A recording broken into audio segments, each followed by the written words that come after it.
Good morning, friends. Today I are going to learn cases. What is mean by cases? Listen. बघा, cases म्हणजे विभक्ती. आता या ठिकाणी आपल्याला किती प्रकारच्या विभक्ती आहेत बघा.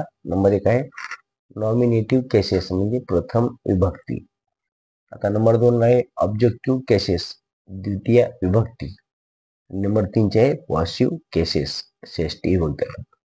आता या विभक्त्यांचा म्हणजे वापर आपण कसा करतो बघा. नॉमिनेटिव्ह म्हणजे प्रथमा.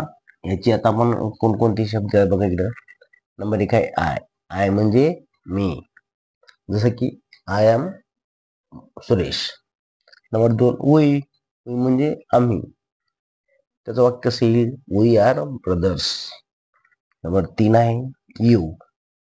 यू म्हणजे तू, तुला किंवा तुम्ही. You are a girl. Number 4 आहे ही. ही म्हणजे तो.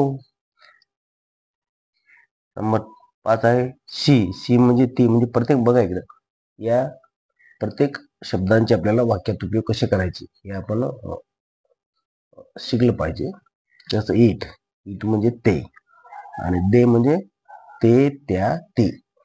आता द्वितीय विभक्ती कोणती आहे म्हणजे ऑब्जेक्टिव्ह केसेस.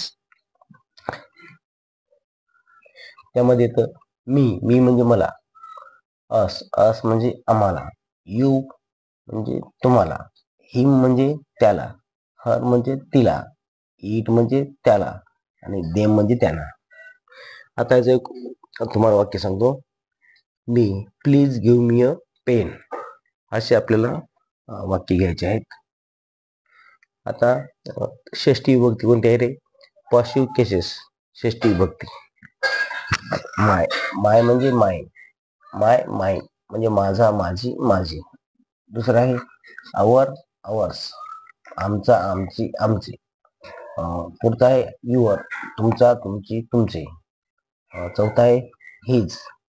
त्याचा, त्याची, त्याचे. पाचवा आहे हर. तिचा, तिची, तिचे. 6 नंबरचा आहे इट्स. त्याचा, त्याची, त्याची. आणि 7 नंबरचा आहे डिअर.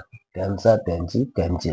अशा प्रकारच्या विभक्ती आपण समजून घेतल्या पाहिजे, आणि त्यांचा आपण दैनंदिन जीवनामध्ये कसा वापर करायचा याबद्दलची माहिती घेतली पाहिजे.